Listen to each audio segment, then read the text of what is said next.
రావు గారిని మాట్లాడవలసిందిగా రిక్వెస్ట్ చేస్తున్నాం.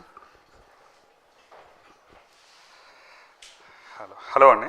ఈ ఈవెంట్కి వచ్చిన మీడియా మిత్రులందరికీ నాకు ఫస్ట్ నుంచి ఈ ఇండస్ట్రీలో ఏది రైట్ ఏది రాంగ్ అని గైడ్ చేసి ఒక బ్రదర్గా ఒక ఓన్ ఫ్యామిలీ మెంబర్లో గైడ్ చేసిన దామోదర్ ప్రసాద్ గారికి, ఈ సినిమాని చాలా చిన్నగా స్టార్ట్ చేసామండి. చాలా చిన్నదండి ఈ ప్రాజెక్టు, కానీ దీన్ని ఇంత గ్రాండ్గా కండక్ట్ చేస్తున్న బన్నీ వాసు అండ్ వంశీ గారికి చాలా చాలా కృతజ్ఞత అండి.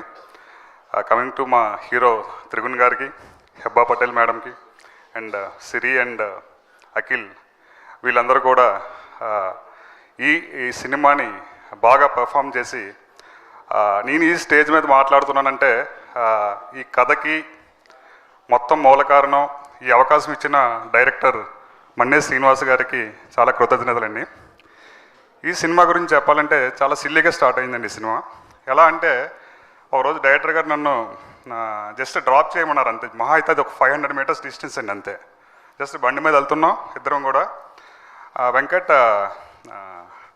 మన మారుతి అండ్ ప్రభాస్ గారి కాంబినేషన్లో రాజాసాబ్ వస్తుంది, దాన్ని ఇన్స్పిరేషన్గా తీసుకొని ఒక హర్రర్ మూవీ చేసా వెంకట్, జస్ట్ సరదాగా విను అన్నారు.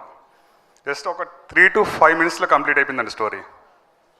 అక్కడ ట్రాఫిక్లోనే ఉన్నాం, స్పాట్లోనే సార్ కథ చేసేద్దాం సార్ మనం, చాలా చాలా బాగుంది అని ఆ విధంగా స్టార్ట్ అయిందండి. అసలు స్టార్ట్ అవుతుంది అవుతుంది అనుకోలేదు. అంత సిల్లీగా, అంటే జనరల్గా ఏదైనా కథ అయినా ఏదైనా ఒక 10 సిట్టింగ్లు, ఒక 15 సిట్టింగ్లు అయ్యి తర్వాత కథని ఎంచుకోవడం మళ్ళీ, అంటే చాలా చాలా చేంజెస్ ఉంటాయండి.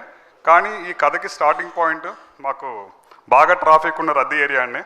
అక్కడ ఓకే చేసిన కథ, అంత సింపుల్గా స్టార్ట్ చేసిన కథని ఎంత గ్రాండ్గా అవుతుందని అయితే నేను ఎక్స్పెక్ట్ చేయలేదండి. దీనికి ప్రధాన కారణం బన్నీ వాసు అండ్ వంశీ గారండి, లేదంటే మా దామోదర్ ప్రసాద్ గారు, లేదంటే ఇది సాదా సీదా అన్ని సినిమాల్లాగా రిలీజ్ అయ్యే సినిమా అండి. సో ఈ అవకాశం ఇచ్చిన అందరికీ, మీడియా మిత్రులందరికీ కూడా చాలా చాలా ధన్యవాదాలండి. థ్యాంక్ యూ అండి. థ్యాంక్ యూ అండి. నెక్స్ట్ డైరెక్టర్ శ్రీనివాస్ మన్నే గారిని మాట్లాడవలసిందిగా రిక్వెస్ట్ చేస్తున్నాం.